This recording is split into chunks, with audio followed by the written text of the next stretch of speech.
প্রিয় বন্ধুরা, আপনাদের প্রত্যেককে এই চ্যানেলে স্বাগত জানাই। আমি মিঠু কোনাই। আজ আমি আপনাদের প্রাইমারি ইন্টারভিউ আসতে পারে এরকম সিচুয়েশন বেসড 5টি খুব গুরুত্বপূর্ণ প্রশ্ন নিয়ে আলোচনা করব। আপনারা শেষ পর্যন্ত ভিডিওটি দেখুন, খুব ভালোভাবে প্রশ্নগুলি উত্তর আমি ব্যাখ্যা করার চেষ্টা করছি। তো প্রথম যে প্রশ্ন, সেই প্রথম প্রশ্নটি হচ্ছে যে প্রাথমিক বিদ্যালয়ে শিশুদের মধ্যে কি কি ধরনের অপসংহতিমূলক আচরণ আপনি লক্ষ্য করেন বা অপসংহতিমূলক আচরণ দেখা যায়? এই প্রশ্নটি আপনাকে যদি ইন্টারভিউ বোর্ড মেম্বাররা করেন, তাহলে আপনি উত্তরটি কিভাবে দেবেন বা আপনার যথাযথ উত্তর কি হবে? দেখুন, অপসংহতিমূলক আচরণ প্রাথমিক বিদ্যালয়ের শিশুদের মধ্যে প্রায়শই দেখা যায়। এবার সেই আচরণগুলো কি হতে পারে? আপনারা যদি নিকটবর্তী কোনো প্রাথমিক বিদ্যালয়ে যান, তো আপনারা দেখতে পাবেন যে ক্লাস চলাকালীন বা শ্রেণীকক্ষে শিক্ষক মহাশয় বা শিক্ষিকা মহাশয়া পাঠদান করাকালীন একটি শিশু অন্য শিশুকে হয়তো খোঁচাচ্ছে, বা কেউ কারোর ব্যাগ থেকে কোনো পেন চুরি করে নিয়েছে বা টিফিন বক্স চুরি করে নিয়েছে, ঠিক আছে। আবার অনেকে খুব বেশি মিথ্যা কথা বলে, আর অনেকে আক্রমণাত্মক মনোভাবে হয়, অর্থাৎ ধরে মারছে একজন অপরজনকে। এগুলো সবই কিন্তু অপসংহতিমূলক আচরণ। তাহলে আপনি বলবেন যে প্রাথমিক বিদ্যালয়ে শিশুদের মধ্যে চুরি করা, তারপরে অপরের জিনিস চুরি করা, মিথ্যে কথা বলা, অপরের প্রতি আক্রমণাত্মক মনোভাব প্রকাশ করা বা অপরকে মারধর করা, এই ধরনের অপসংহতিমূলক আচরণ শিশুদের মধ্যে দেখা যায়।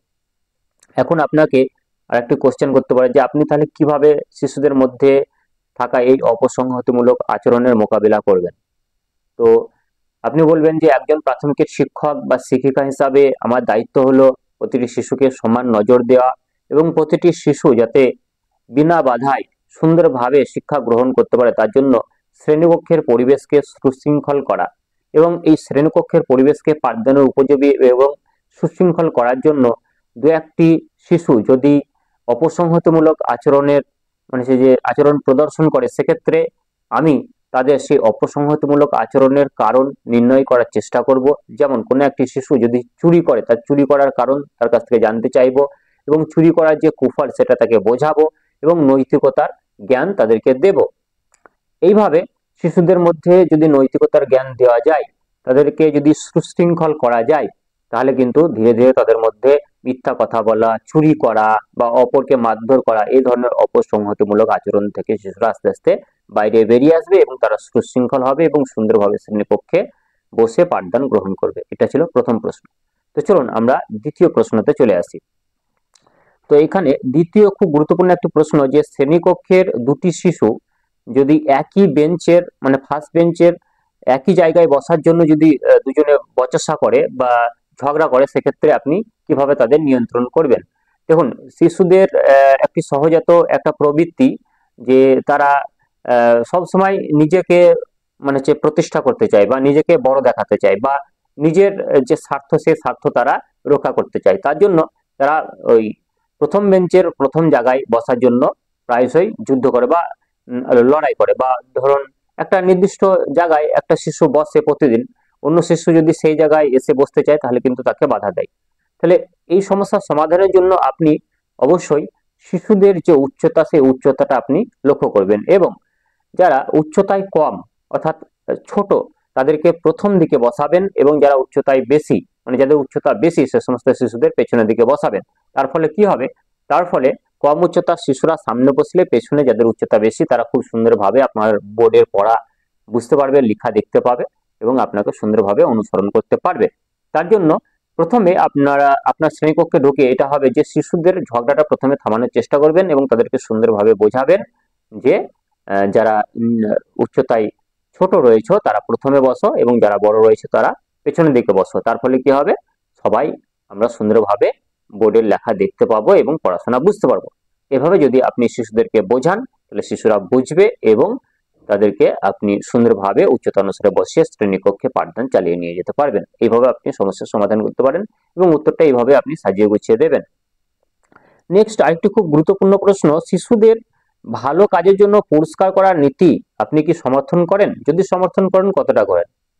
তাহলে দেখুন, শিশুদের পুরস্কার করার নীতি অবশ্যই আমি সমর্থন করি, কারণ একটা মোটিভেশন দরকার কোনো কাজের জন্য। শিশুরা যদি ভালো কাজ করে মানে কেউ যদি ভালো আবৃত্তি করতে পারে, কেউ যদি ভালো নিয়মিত পড়াশোনা করে, কেউ যদি খুব ভালো ছবি আঁকে, তাকে যদি একটা পুরস্কার করা হয়, প্রাইজ দেওয়া হয়, তাহলে তার মধ্যে একটা উৎসাহ বাড়বে, নতুন কিছু করার আরেকটি প্রেরণা তার মধ্যে সৃষ্টি হবে, তার মধ্যে খুব নিজেকে আরেকটু ভালো করার মানে যে মনোভাব সৃষ্টি হবে।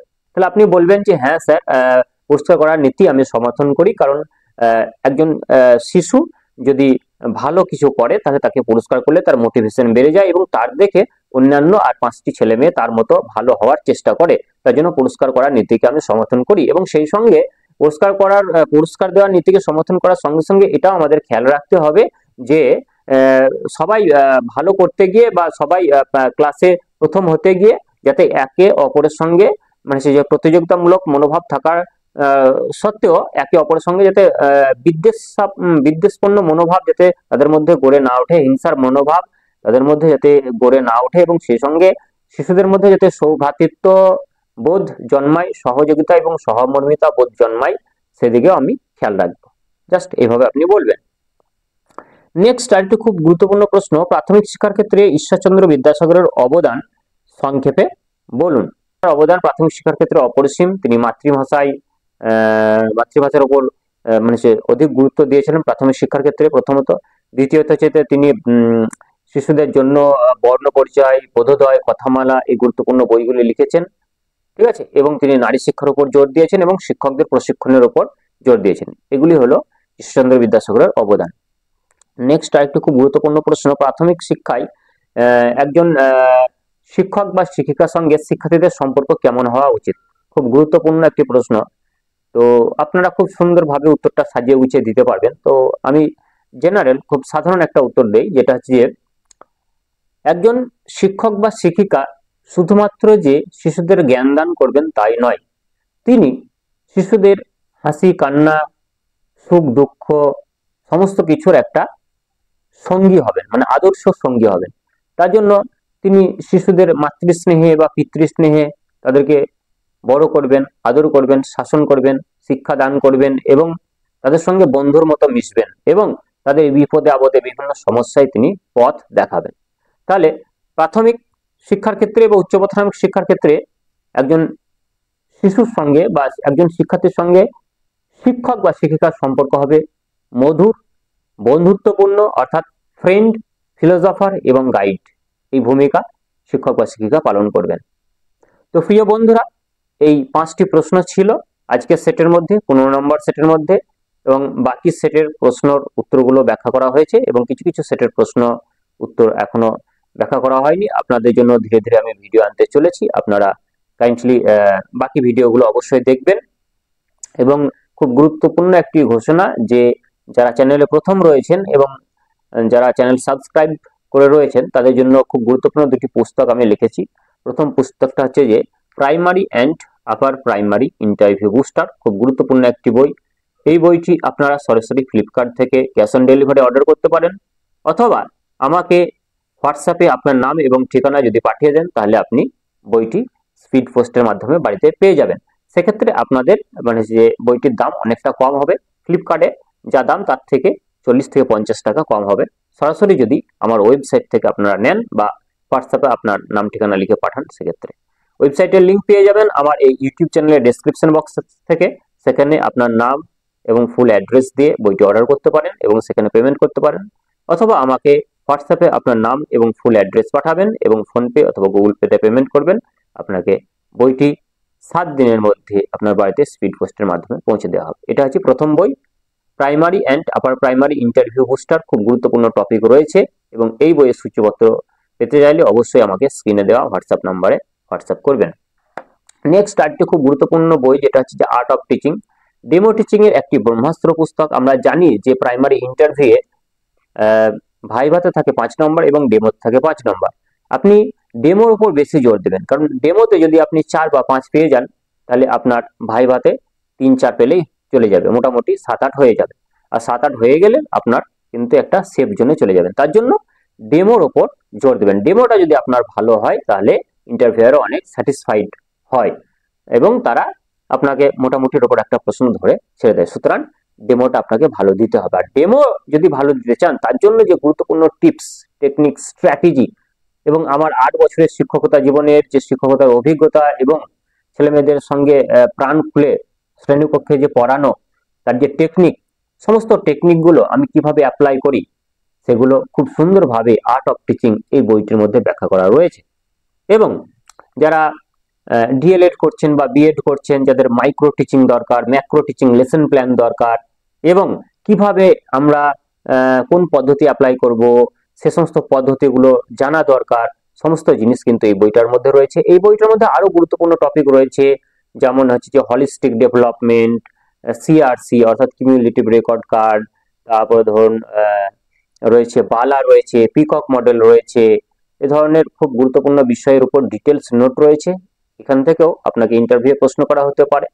ঠিক আছে, তো এই বিষয়গুলো একত্রিতভাবে খুব সুন্দরভাবে সাজিয়ে গুছিয়ে আমি অনেক পরিশ্রম করে রাত জেগে আপনাদের জন্য লিখেছি। আপনারা 2টি বই নিন, এই 2টি বই নিলে আপনাদের প্রিপারেশন 90% পারফেক্ট হয়ে যাবে। বাকি যে 10% থাকলো সেটা আপনাদেরকে আপনাদের সারা জীবনের যে জ্ঞান, সেই জ্ঞান চর্চার উপর আপনাদের একটু মানে যে সেটাকে রিভাইজ করতে হবে, তাহলে কিন্তু আপনার 100% প্রিপারেশন পারফেক্ট হয়ে যাবে।